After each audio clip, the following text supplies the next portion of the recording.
오늘 하나님께서 주신 말씀은 히브리서 11장 1절 2절입니다. 히브리서 11장 1절 2절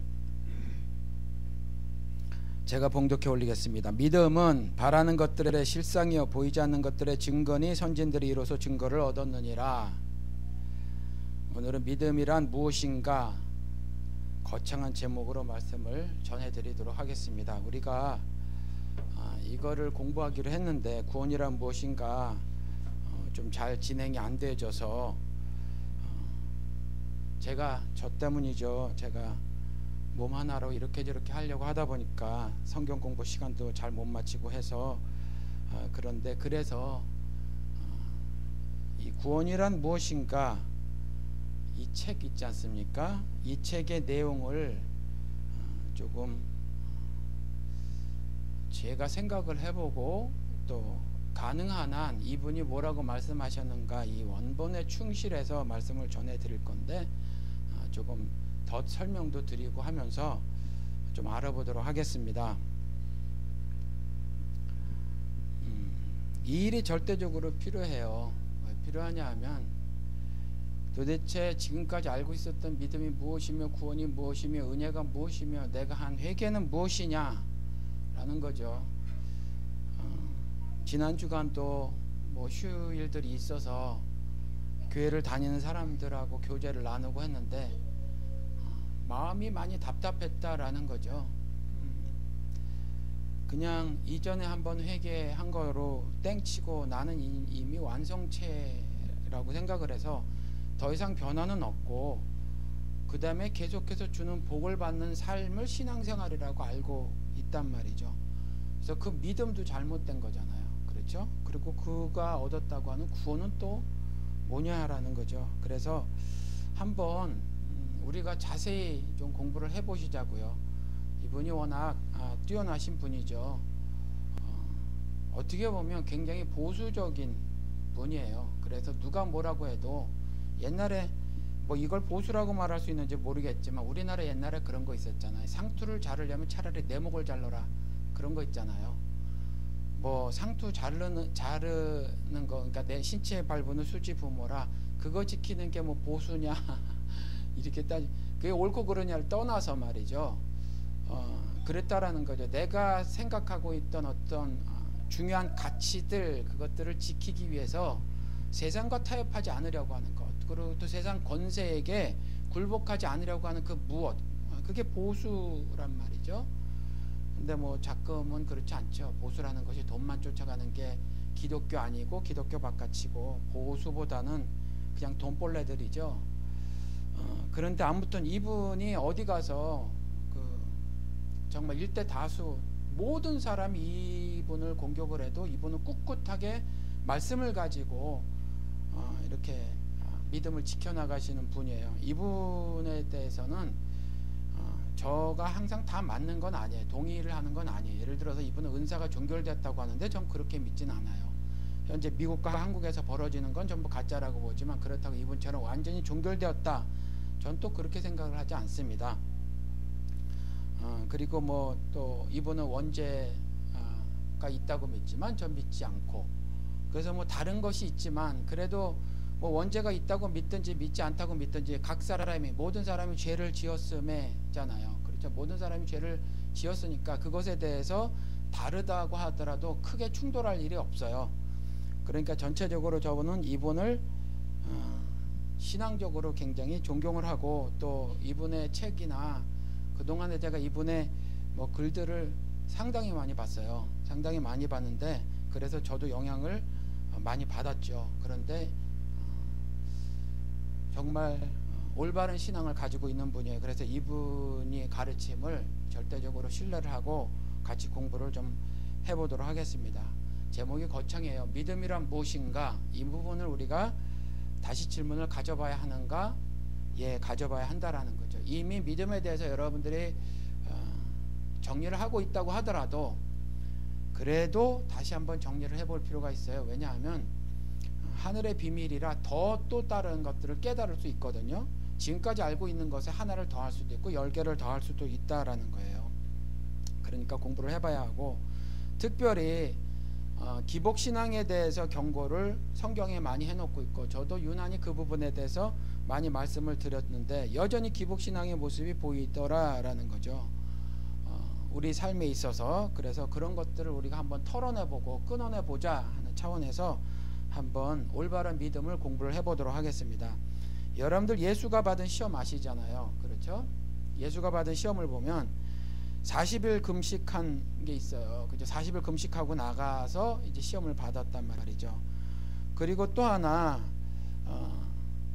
천하 만국의 모든 영광을 얻을 수 있는 기회가 주어지죠. 만약에 사탄에게 경배를 하면 천하 만국의 세상에 있는 모든 영광을 얻을 수 있는 기회가 있죠. 그러니까 이렇게 양극단의 시험을 예수님께서 일부러 받아주세요. 일부러 사람들이 이와 같은 상황에 닥칠 거니까, 인생 살다가 반드시 이런 일을 경험하게 될 것이니까 출세할 수 있는 기회, 그 다음에 정말 견디기 힘든 고통과 환난 속에 빠지는 경우, 그 경우의 시험을 일부러 받으시죠. 일부러 받으시고, 그 40일 금식 후에 마귀가 얼마나 힘드니, 그러니 옆에 있는 돌을 떡으로 만들어 먹어라.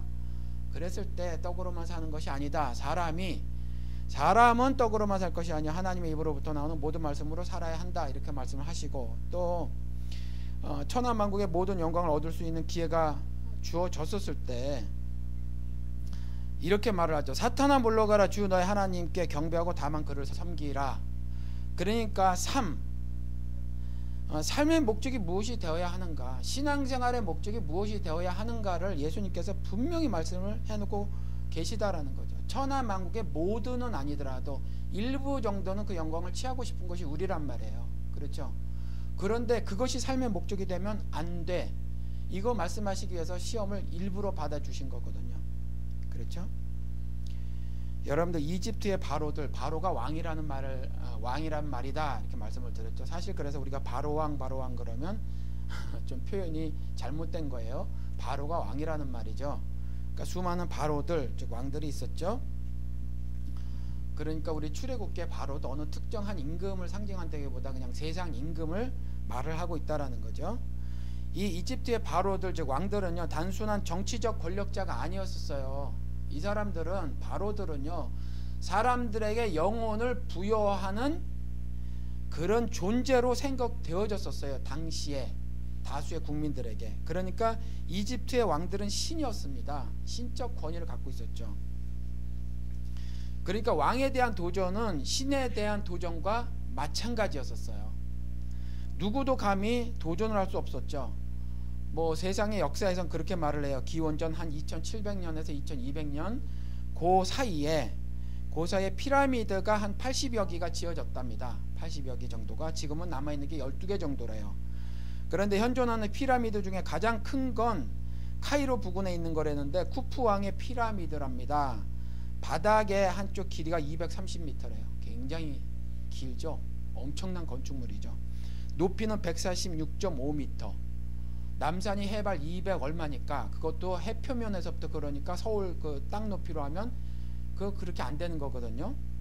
그러니까 146.5m 높이면 도대체 몇 층짜리 빌딩입니까? 그렇게 큰 피라미드라는 거죠. 평균 뭐 좀 크고 작은데 평균 2.5톤짜리 돌이 220만 개가 사용되어졌대요.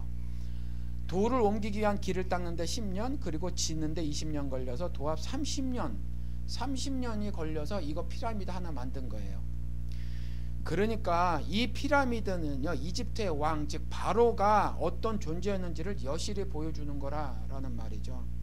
예를 들어서 미이라 같은 것도 마찬가지예요. 이 바로들이 자신들이 신이라고 그렇게 믿게 하기 위해서 자신들을 영구 보존하려고 했던 거예요, 사실. 그래서 미이라. 그런데 어떻게 또 잘 보존하고 그랬단 말이죠. 당시에 뭐 과학 같은 게 발전했나 봐요. 그것을 통해서 과학을 보기보다는 이와 같이 우리 신앙인들은 그와 같은 엄청난 독재, 영적 독재의 상황을 봐야 해요. 그런 것들부터 하나님은 그런 상황을 어떻게 인식하고 있고, 신앙인들에게는, 자신의 백성들에게는 그러한 상황에 맞닥뜨렸을 때 어떤 모습을 취해야 하는가를 말씀하고 계시는가, 그런 것들을 우리들이 알아야 한다는 거죠. 아무튼 이 무소불위의 권력을 가진 이 존재 바로, 이집트인들의 정신까지 지배했던 이 바로에게 도전을 한다는 건 상상도 못할 일이었다는 거죠, 당시에. 그런데 모세가 했어요. 아시죠? 그런데 모세가 했어요. 그리고 이스라엘이 했어요. 상상도 못할 일을 했다는 거죠. 믿음 아니면 못해요. 보이지 않는 하나님을 믿지 않으면 그 일을 할 수 없다는 거죠. 이 강한 이 바로 왕, 그리고 정신적으로 뭐 이런 거랑 동일하잖아요. 사실 남한이 말이죠, 괴뢰 도당이 아니라는 건 김일성, 김정일, 김정은도 알 거예요. 그렇죠? 괴뢰 도당이 아니라는 건 알 거예요. 뭐 일부 악랄한 뭐 행동을 보이고 있지만 그들이 보기에 그럴 거라는 거죠. 그런데 그들이 그렇게 세뇌를 시켰더니 많은 북한의 일반 민중들이, 인민들이요, 정말 입만 열면 나만의 괴뢰도당, 나만의 괴뢰도당 그러고 말한단 말이죠. 그런 거랑 똑같이 당시에 바로는 그렇지 않을지 모르지만 이집트 절대 다수의 국민들은요, 바로에 대해서 그렇게 생각한 거예요. 김정일이야 자기 옷이 좀 젖는다고, 김일성이야 자기 옷이 좀 젖는다고 뭐 그리 대단히 스스로 여기겠어요? 그런데 남한에 왔을 때 북한 사람들 보세요. 그 비에 적게 해준다고 막 난리치고 그랬잖아요. 그렇죠? 똑같은 거예요. 바로도 마찬가지였을 거라는 거죠. 자기가 좀 이렇고 저렇고 한 거 스스로는 문제가 안 되겠지만 이집트 절대 다수의 국민은요, 바로의 털끝 하나 건드리는 것을 도무지 묵과할 수 없는 그러한 삶을 살았을 거라는 거죠. 당시에 감히 범접할 수 없는, 감히 도전할 수 없는 그와 같은 바로에게 모세가 도전을 했고 이스라엘이 도전했어요. 그렇죠? 왜 그랬냐 하면 하나님이 크고 강하신 분이다 라는 걸 알아서 그랬다는 거죠. 그게 믿음이었었어요. 처음에는 안 그랬지만 그래도 보이지 않으신 분이었지만 하나님에 대한 신앙이 있었으니까 바로가 아무리 크고 두려운 존재라고 할지라도 하나님은 이집트와 바로보다 크고 강하신 분이다, 이걸 믿었다라는 거죠. 그리고 또 하나, 하나님의 규례를 따라 사는 일이 자신들의 삶에서 절대적이다, 그것을 알았기에 이스라엘이요 세상 왕국을 떠난 거예요. 그리고 세상 임금인 바로의 통치를 거부했던 겁니다. 그렇죠? 대단한 신앙이었어요. 목숨을 걸어 했던 거죠. 우리 그 역사 아시잖아요. 그냥 맨몸으로 그저 우리나라식으로 치면은 뭐 피난길에 오르는 사람들이 뭐 얼마나 지고 갈 수 있었겠어요. 그런데 뒤에는 군병, 무장한 군인들이 쫓아왔었단 말이죠. 그렇죠? 이건 뻔한 일이에요. 뻔한 일인데도 그런 일을 벌였다라는 거죠. 죽음은 죽으리라 했던 신앙이었어요. 출애굽은. 그런데 그런 신앙을 보였던 이스라엘이요, 스스로 왕국을 세우겠다고 하나님께 통고를 합니다. 사무엘상에 우리 공부를 했어요. 그렇죠? 세상 왕국이 어떤지를 너무나 잘 알고 있었어요. 그리고 세상 왕이 어떤지도 온몸으로 경험을 했다라는 거죠, 이스라엘이. 그렇죠? 하나님을 떠나 그 세상 왕국을 건설하고 세상 왕의 통치를 받아 살겠다고 결정을 했어요, 이스라엘이.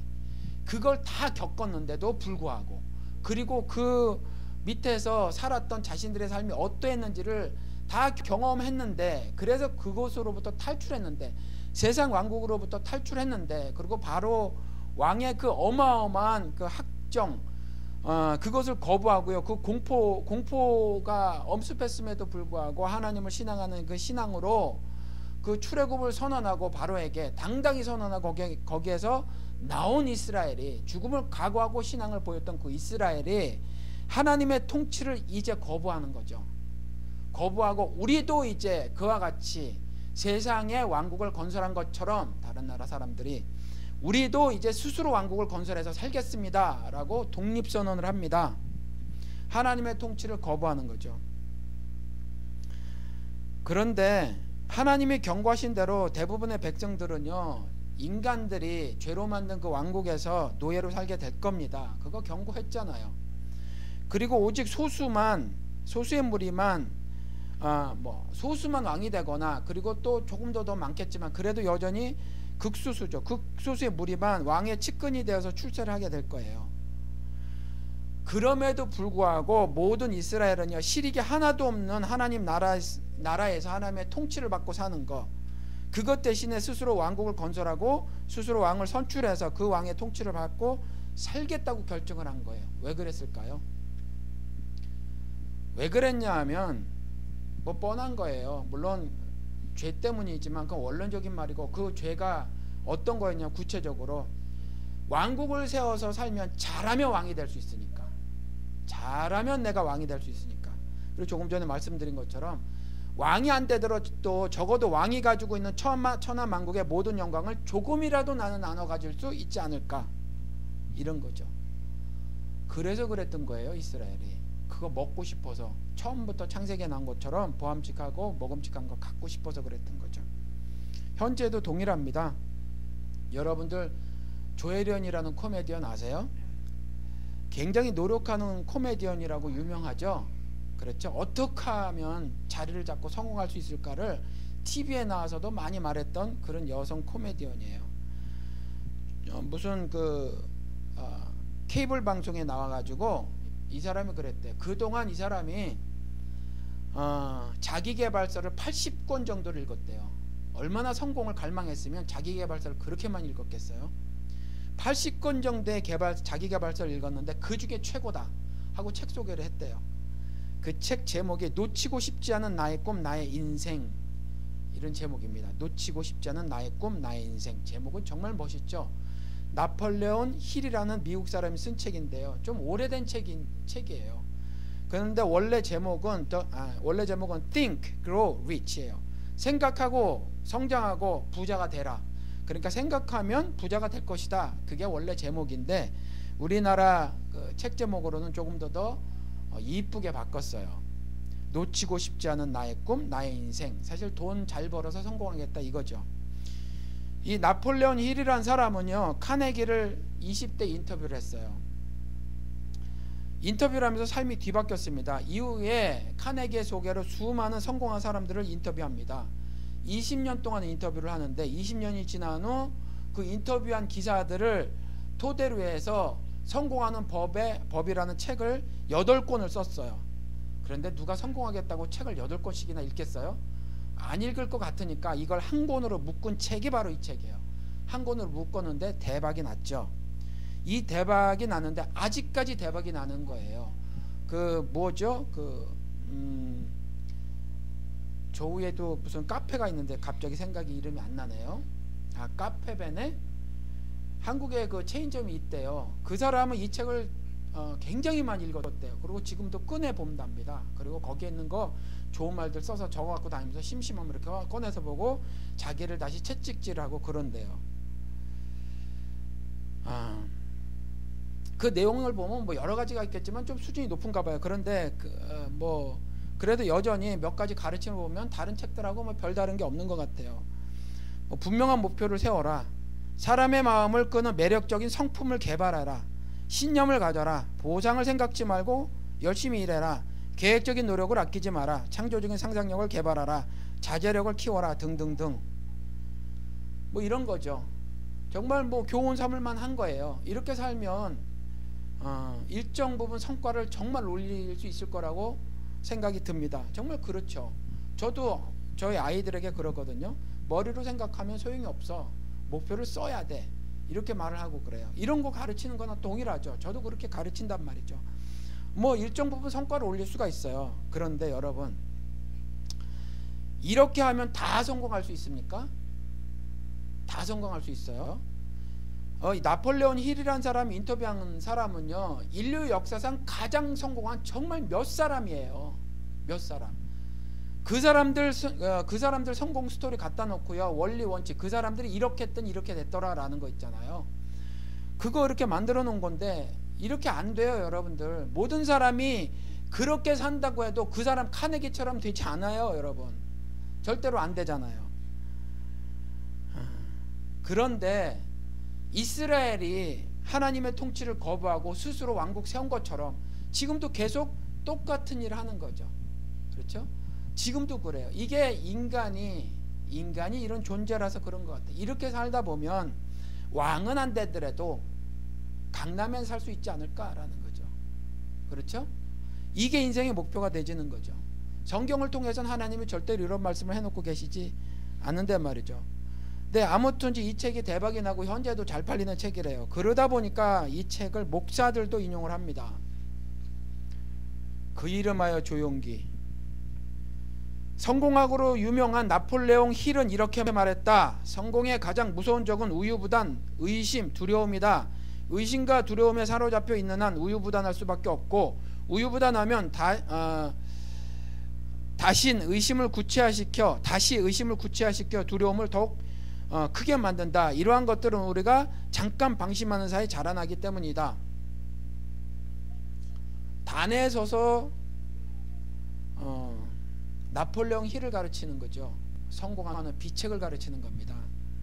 조용기 처남 김성광, 강남에 큰 교회를 가지고 있죠. 이 사람도. 우리가 성공한 사람들과의 만남을 직접 경험할 수 없다면 이렇게 책을 통해 읽고 연구함으로써 그들의 성공 전략과 모범적인 삶의 태도를 간접적으로 배우고 익히는 것도 훌륭한 경험이 될 것이다. 성공한 친구를 사귀어라. 그리고 성공한 친구에게 점심을 사라.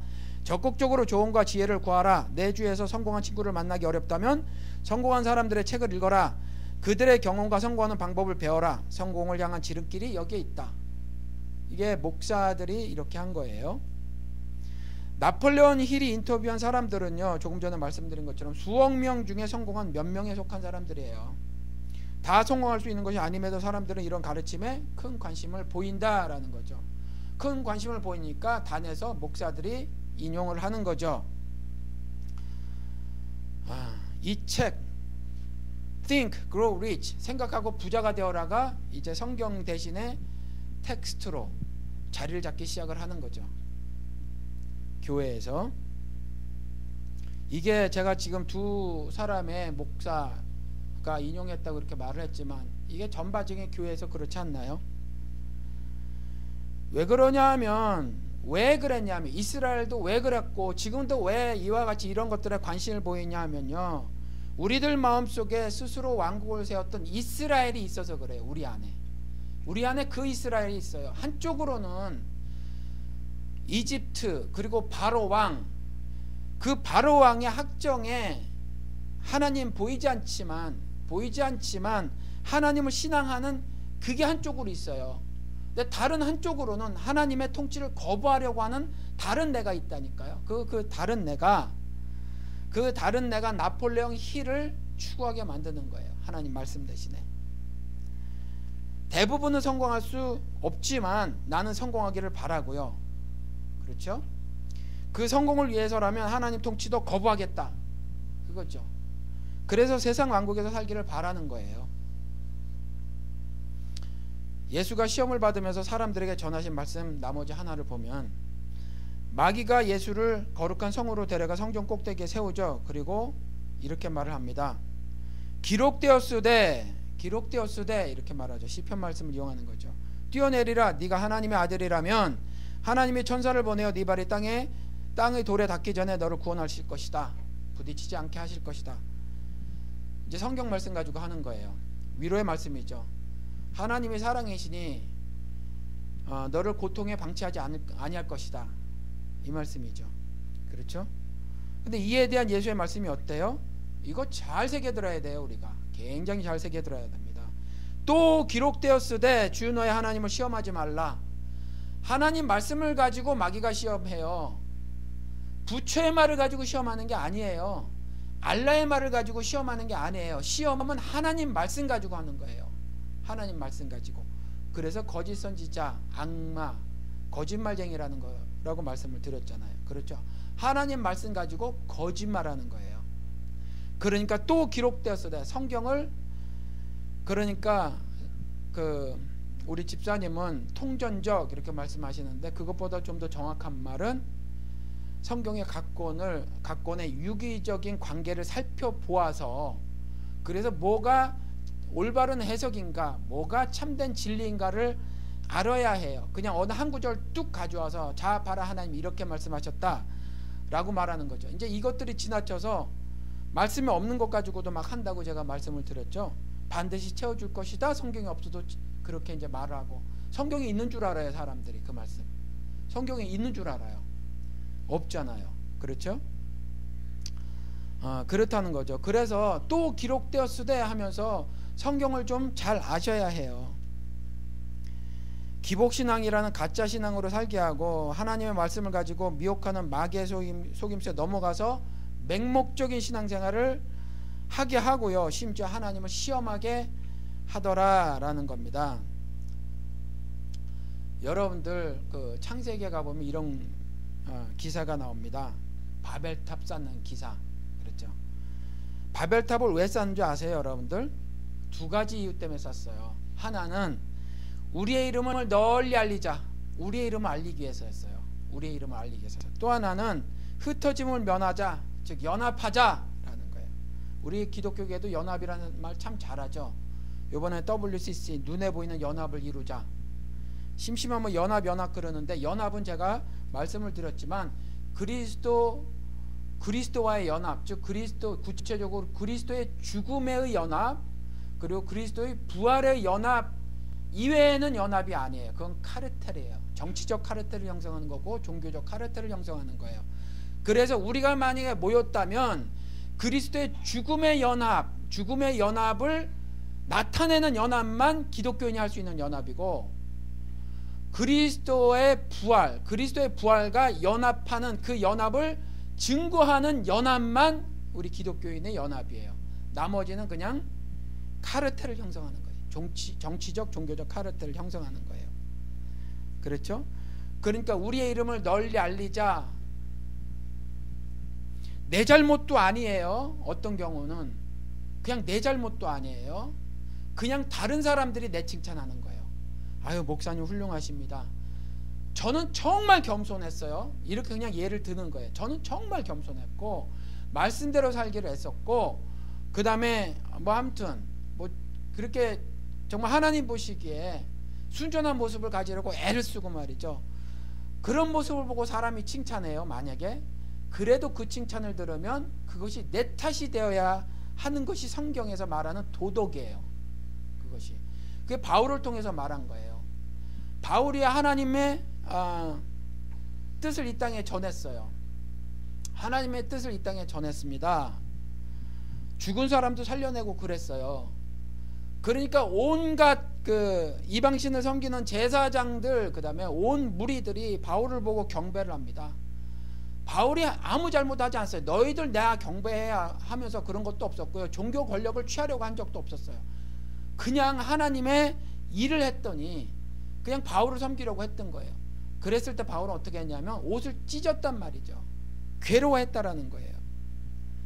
그러니까 이와 같이 우리의 이름을 널리 알리는 게 자의적으로 하는 것도 악한 일이지만, 자의적이 아니라 나는 정말 그런 의도가 없었어요. 그러고 싶은 마음이 없었는데 만약에 무리가 나를 향해서 내 이름을 알리려고 하면요, 나는 옷을 찢어야 하는 거예요. 그것이 성경에서 기독교인들에게 요구하는, 자신의 백성들에게 요구하는 윤리입니다.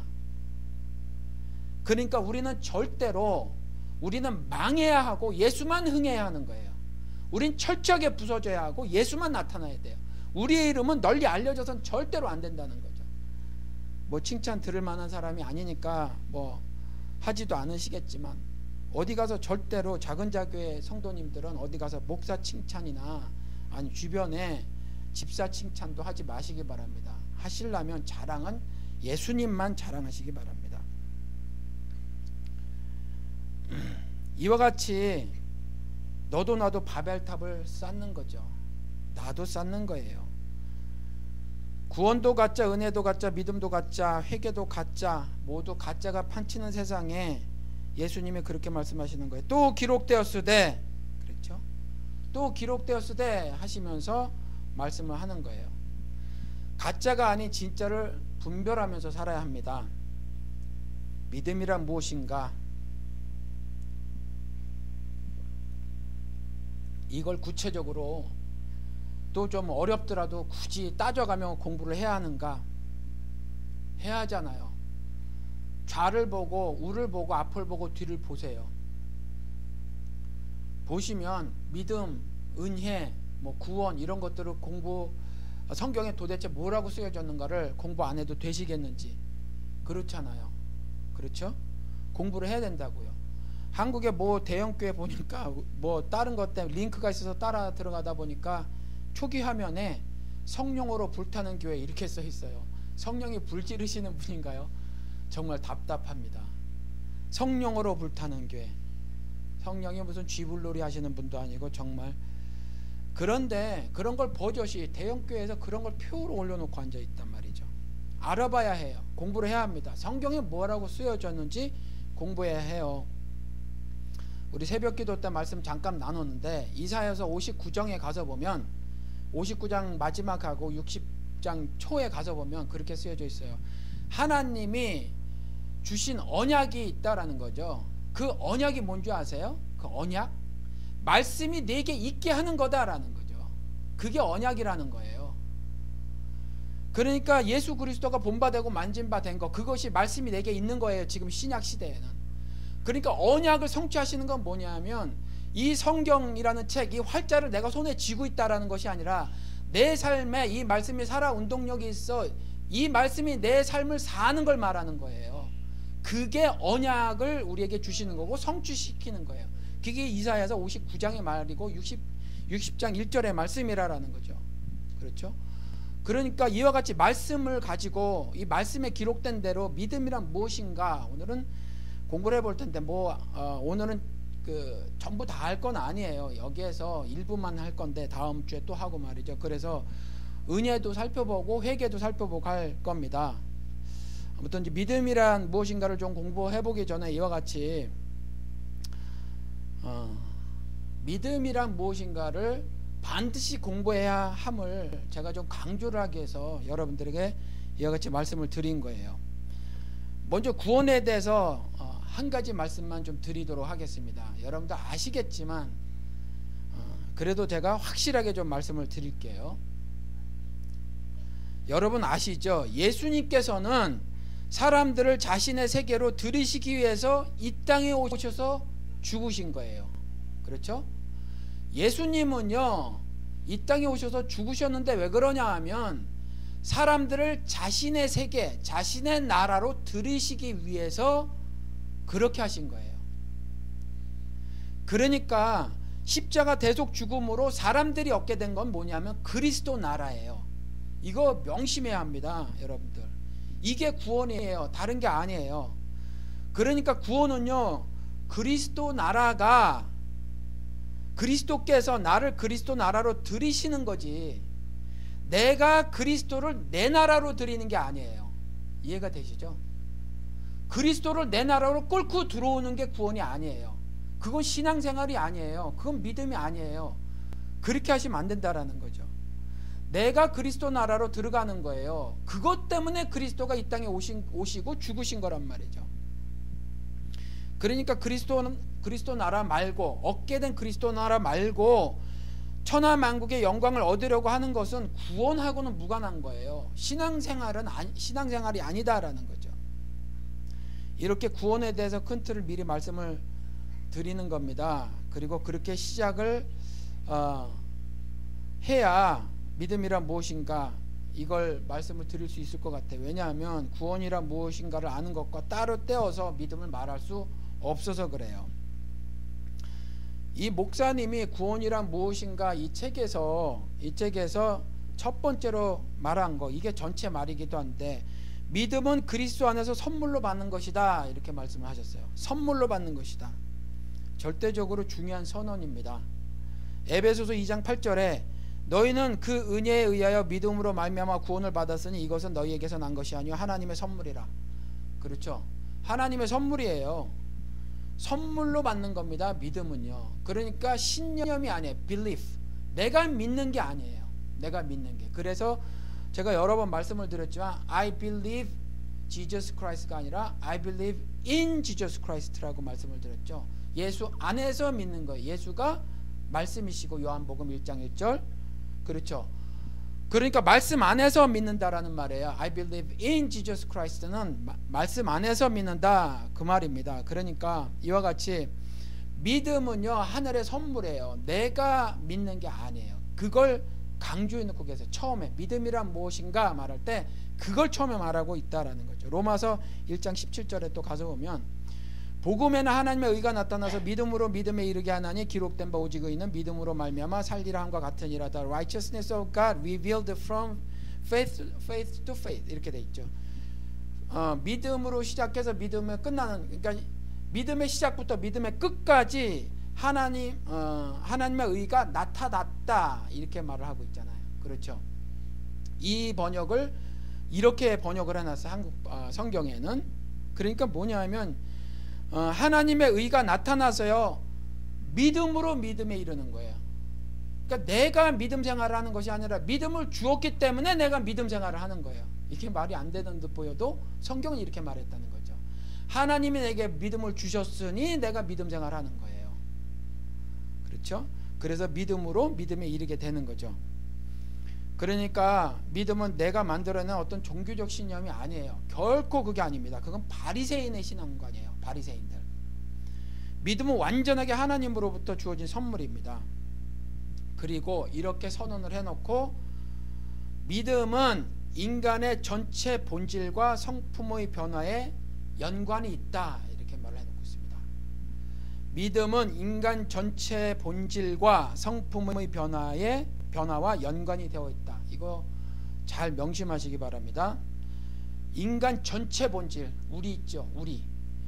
우리 본질의 변화에 연관이 되었다. 우리의 본질의 변화, 고린도전서 15장에 빨리 읽고 넘어가겠지만 여러분들 이거 이해하기 쉽지 않아요. 저도 이 고린도전서 15장 말씀을 한 20번 30번은 읽은 것 같아요. 왜냐하면 이해가 안 돼서 계속 읽고 했던 것 같아요. 여러분들도 자꾸 읽으시기 바랍니다. 간단하게 짚고 넘어갈게요. 먼저 본질의 변화는 고린도전서 15장을 보면 17절에서 20절까지 보면 그리스도 은혜로 발생되어진다를 먼저 말하고 있어요. 첫 번째, 이거 그냥 제가 묵상해서 여러분들에게 그렇게 말씀을 드리는 거예요. 저는 이 말씀이 이렇게 들린다라는 거죠. 그래서 17절서부터 23절까지 제가 읽어드릴게요. 그리스도께서 다시 사신 것이 없으면 너희의 믿음도 헛되고 그리스도께서 부활하지 않으면 우리 믿음은 근거조차 없는 거라는 거죠. 다 소용없는 일이라는 거예요. 그렇지만 이제 그리스도께서 죽은 자 가운데서 다시 살아 잠자는 자들의 첫 열매가 되셨도다. 그리스도께서 이와 같은 행함이 우리 믿음의 근거가 되진다라는 말이죠. 그렇죠?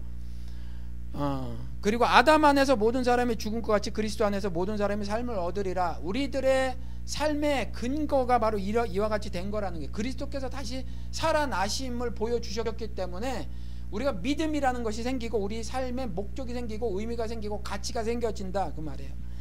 그러나 부활은 각각 자기 차례대로 되리니 먼저는 첫 열매인 그리스도의, 다음에는 그리스도 강림하실 때 그에게 붙은 자요, 그리스도와 똑같이 부활을 하게 될 것이다 라는 거예요. 부활하게 될 것인데 이건 전부 다 그리스도의 은혜로 발생이 되어지는 것이다 라는 거죠. 그리고 또 15장 42절에서 44절 보면 이 본질적 변화, 즉 부활의 성격이 무엇인가 그걸 말해놓고 있는데 읽어드릴게요. 죽은 자의 부활도 이와 같으니 썩을 것으로 심고 썩지 않으야 할 것으로 다시 살며, 욕된 것으로 심고 영광스러운 것으로 다시 살며, 약한 것으로 심고 강한 것으로 다시 살며, 육의 몸으로 심고 신령한 몸으로 다시 사나니 육의 몸이 있은즉 또 신령한 몸이 있느니라. 그러니까 썩을 것이 썩지 않을 것으로 본질적 변화를 하는 거죠. 욕된 것이었는데 영광스러운 것으로 본질적 변화가 생기는 거예요. 약한 것에서 강한 것, 육의 몸에서 신령한 몸, 이런 본질적 변화가 생긴다란 말이죠. 물론 이 구원이란 무엇인가 믿음 편에서 이렇게 이 존 맥카터 목사님은 이걸 말씀해 놓고 계시지 않지만 제 생각엔 이분도 그렇게 생각하실 거라고 생각이 들어요. 그리고 우리 하나님의 백성의 본질의 변화는 바로 이 변화예요. 이 본질의 변화, 썩을 것인데 썩지 않을 것으로 변하는 거죠. 욕된 것, 죄 때문에 하나님의 영광, 하나님의 의로운 존재였다가 불의한 존재가 됐으니까 욕된 것이라는 말이죠. 근데 하나님의 영광을 회복하는 거죠. 로마서 3장 말씀대로 죄 때문에 하나님의 영광에 이르지 못하잖아요. 그런데 이제 그렇게 되는 거예요. 약한 것, 약해서 결국 죄를 짓고 죄 때문에 죽을 수밖에 없는 그러한 존재. 그렇지만 강한 것, 더 이상 사망의 권세가 내게 임하지 않는 강한 존재로의 본질적 변화를 우리가 갖게 된다라는 거예요. 이제 그 어떤 것도요 우리들의 삶에 영향을 미칠 수가 없어요. 그러한 강한 존재가 된다는 거죠. 육의 몸에서 신령한 몸, 이렇게 변해지는 거죠. 이게 본질적 변화예요. 그리고 이걸 조금 더 설명을 했는데, 이어서 보면 51절서부터 54절까지 보라, 내가 너희에게 비밀을 말하노니, 비밀이랍니다. 성경은 공개된 비밀이고 해제된 비밀임에도 불구하고 이 비밀을 아는 것을 허락된 사람만 이걸 깨달을 수 있어요. 참 이해하기 힘든 말이에요. 그런데 아무튼지 바울도 그러고 저도 똑같은 입장인데 계속해서 비밀을 말씀을 드리는 겁니다.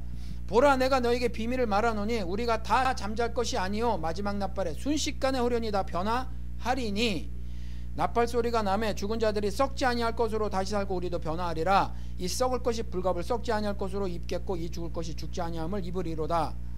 이 썩을 것이 썩지 아니함을 입고 죽을 것이 죽지 아니함을 입을 때 사망이 이김의 삼킨 바 되리라고 기록된 말씀이 응하리라. 이미 구약에 그렇게 다 말씀해 놓고 있는 그 말씀이 성취될 것인데, 사망이 그 이김, overcome 이김에 삼킨 바 될 것이다 라는 거죠. 그렇죠. 예수 그리스도께서 요한복음 16장에 내가 세상을 이기었노라는 그 이김 있잖아요. 교회는 그 이김에 동참하는 거잖아요. 근데 무엇에 대해서 이기는 거죠? 맞짱 떠서 쌈박질해서 이기는 게 아니잖아요. 사망에 대하여 우리가 이기는 거예요. 사망도 우리를 더 이상 간섭할 수 없다는 거죠. 그렇게 강한 자가 되는 거예요. 그렇죠? 그러니까 그 사망은요, 우리 예수의 이긴 바, 그리고 그 예수의 죽음과 부활에 동참한 우리 신자들의 이김에 삼킨 바 되어버린단 말이죠. 이와 같은 본질적 변화, 마지막 나팔에 순식간에 호련히 다 변화하리니 썩지 아니할 것으로 다시 살고 원래 죽을 것이 죽지 아니함을 입을 때에 사망이 이김에 삼킨 바 되리라. 이게 본질적 변화예요. 부활, 즉 본질적 변화를 은혜로 누릴 사람들, 그리고 그건 사실 지금 이미 시작된 거죠. 영생이 이미 시작된 것처럼. 그런데 그 사람들이 나중에 최종적으로 변화될 그 본질적 변화 있잖아요. 그 변화는 지금 시작된 거지만 아직 그 변화를 최종적으로 완성하지 않았을 때 이 땅에서 성품의 변화를 보인다라는 거죠. 그래서 이 목사님께서 이 책에서 그렇게 말씀을 하고 계신 거예요. 그렇죠? 본질적 변화와 성품의 변화를 말씀하고 계신 거예요. 이와 같이 본질적 변화가 이미 시작된 사람들은 이 땅에서 성품의 변화가 있다라는 거죠. 이 성품의 변화는요, 우리 흔히 말하는, 쉽게 말하는 화내는 사람이 화 좀 덜 내고 하는 수준의 것이 아니에요, 여러분들. 그런 하나님 없어도 가능한 도덕적 변화가 아니에요. 그 정도 것이 아니에요. 반드시 예수가 필요한 어떤 성품의 변화를 말하고 있는 거죠. 그렇죠? 예수 그리스도가 없어도 이룰 수 있는 도덕적 변화 정도가 결코 아닙니다. 고린도전서 15장 31절, 형제들아 내가 단언하노니 나는 날마다 죽노라. 이 변화를 말하는 거예요. 날마다 죽는 변화. 형제들아 내가 단언하노니 나는 날마다 죽노라. 이런 신적 도덕성의 회복을 말하는 겁니다. 그리고 로마서 6장 2절, 죄에 대하여 죽은 우리가 어찌 그 가운데 더 살리요. 이 말씀을 문자적으로 해석한 사람들이 어느 분이 저한테도 카톡으로 보내왔는데, 몇 주 전에 교포신문에 한 사람이 예수 믿은 사람은 더 이상 죄를 지을 수 없다고 이단적 발언을 했다고, 목사님 어떻게 생각하세요? 카톡을 보내왔는데 정말 답답해요. 정말 답답합니다. 네, 아무튼 죄에 대하여 죽은 우리가 그 가운데 어찌 더 살리요. 죄를 절대로 안 짓는 존재라는 말이 이게 아니에요. 그렇죠?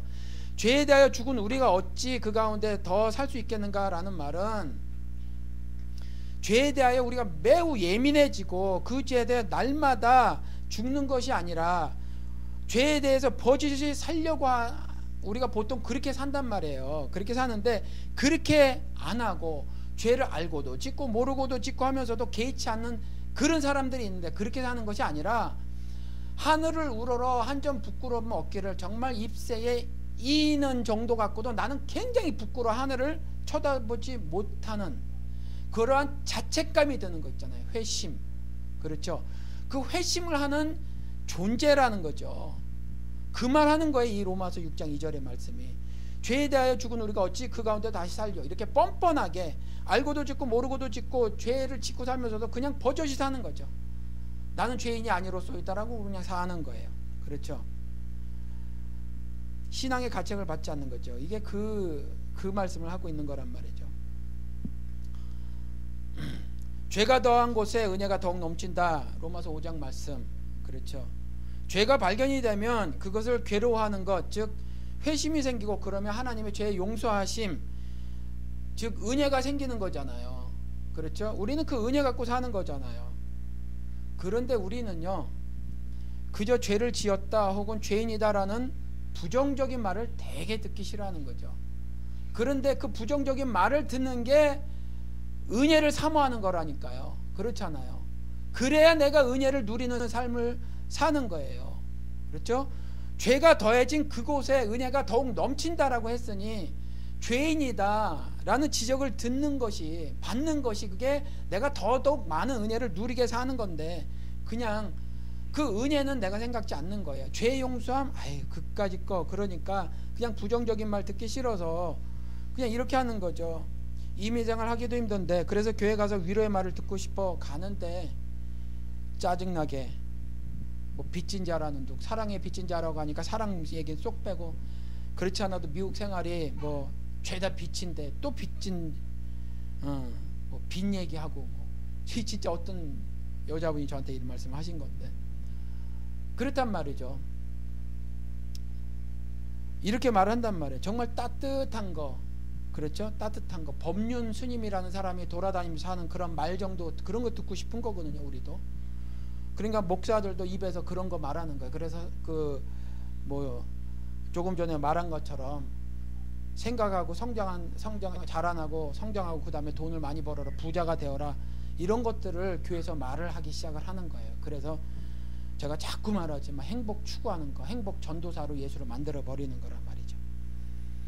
그래서 듣기 싫은 거예요. 그런 것들이 그냥 아주 토럴리, 전적으로 완전하게 잘못된 거예요. 180도 신앙생활이 이쪽을 바라보는 성격을 가진 거라면 그렇게 하는 건 저쪽 반대쪽을 바라보게 하는 거예요. 완전히 잘못된 신앙생활을 하고 있는 거예요. 그렇게 하는 거는. 여러분은 무슨 말씀 듣기를 원하십니까? 설사 이루어지지 않더라도 잘 될 거야, 아니면 뭐 지금 당하는 환난이나 고통은 하나님께서 더 크게 주시려고 하는 걸 거야, 시작은 미약하지만 나중에 창대하게 될 거야, 아브라함의 비전, 여호수아의 정복, 다윗의 왕권, 베드로의 만선, 옷깃만 스쳐도 발생하는 질병 치유, 뭐 이런 것들이 현실이 되기를 바라고 있지 않습니까? 이런 것들은 이 본질적 변화라고 하는 거, 성품의 변화라고 하는 거하고 전혀 관계가 없어요. 전혀 관계가 없습니다. 오늘은 여기서 말씀을 마치도록 할 텐데, 좀 더 이 부분과 이후에 이분이 말씀하신 것을 좀 더 다음 주에는 더 공부를 해보도록 하겠습니다. 여러분들, 믿음이란 이와 같이 하나님이 절대적인 은혜로, 절대 주권적 은혜로 우리에게 선물로 주신 거예요. 그 선물로 왜 주셨냐 하면 우리를 의롭게 하시기 위해서 주신 거예요. 그리고 그 삶을 의롭게 살아라 하게 하시기 위해서 주신 거예요. 그러면 죄에 대해서 우리가 굉장히 예민해지고, 조그만 거 하나라도 그 죄가 발각이 되면, 내 삶에서 그게 발각이 되면 그것 가지고 내가 못 견뎌하는 거죠. 그래서 하나님 앞에 나아가 내 죄를 통회 자복해요. 그 시간이 그러고요, 통회 자복하는 그 순간서부터 어떤 일이 벌어지냐면 내 삶에 기쁨이 벌어져요. 왜 그러냐 하면 이미 그런 경험을 하신 분들은 이걸 알아요. 내가 하나님 앞에서 무릎을 꿇지 않고 하더라도 내가 죄에 대해서 회개를 하면요, 예를 들어 죄자에 지읒자가 나오기도 전에 이미 하나님께서 나를 용서하시는 걸 내가 알아요. 내가 알게 돼요. 그 경험을 해요. 그래서 하나님의 하늘 은혜가 막 임하는 걸 알아요. 이 말씀만 전하고 말씀을 마치도록 하겠습니다.